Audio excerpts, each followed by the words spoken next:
read an article talking about a farmer back in the 1920s that had best corn, and he would enter competitions every year, and he would always win the competitions for having the best corn. And then after a few years, a reporter went and talked to him, trying to figure out how he grew such good corn. And he was surprised by the fact that the farmer took his best corn and his best seed corn to grow for the following years. He would actually share that corn with all of his neighbors.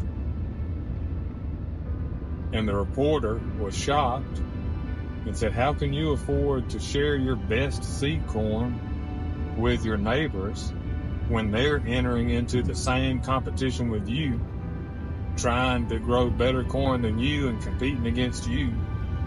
Why would you share your best corn with them?"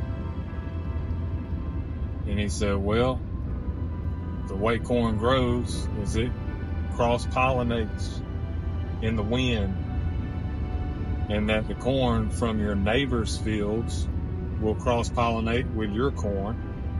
And if your neighbor has a lower quality corn, then it's going to lower the quality of your corn. So if you want to have better corn, then you have to help your neighbors grow better corn." You can look at that from two different ways. You could say that he did it from selfish reasons, that he wanted better corn, and so selfishly, because of what he wanted, he was giving corn to his neighbors, and it wasn't out of the goodness of his heart. He was doing it with selfish intentions.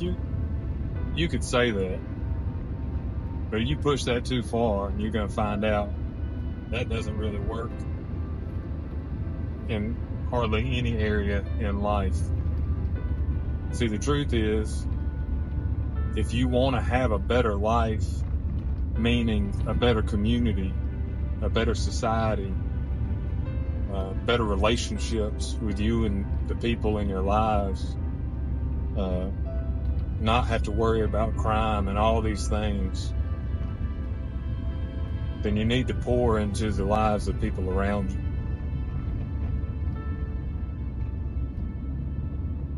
You need to help others. You need to be generous.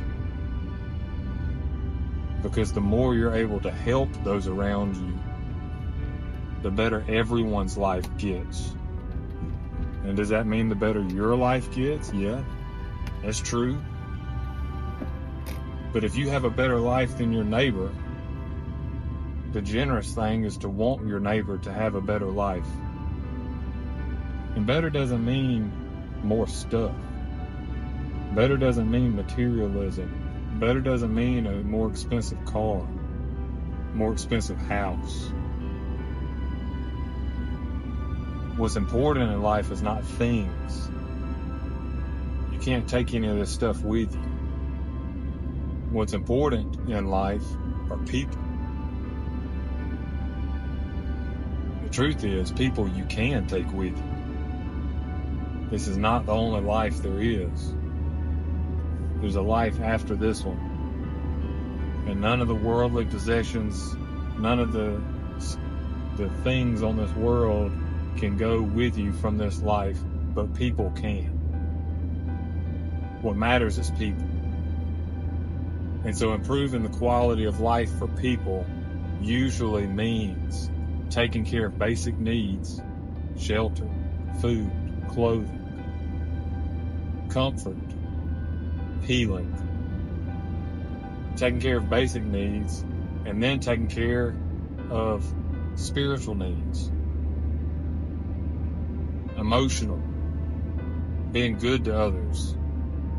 Protecting others. Not causing chaos. Not betraying people. Building those good relationships.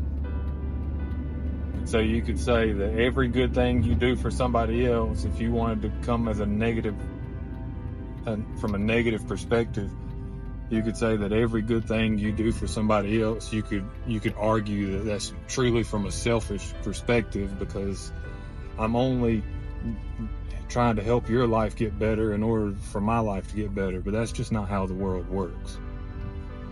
When you really care about people and you really want people's lives to improve, yeah, it's going to have a positive impact on your life, but you're not doing it just for you. You're doing it for them. And so I'm just telling you, the wisdom of old school farmers. If our country was full of people raised with wisdom of farmers instead of the wisdom that's being poured out of these Ivy League universities, we'd be far better off. I'll take a country of farmers over a country of Ivy League graduates any day.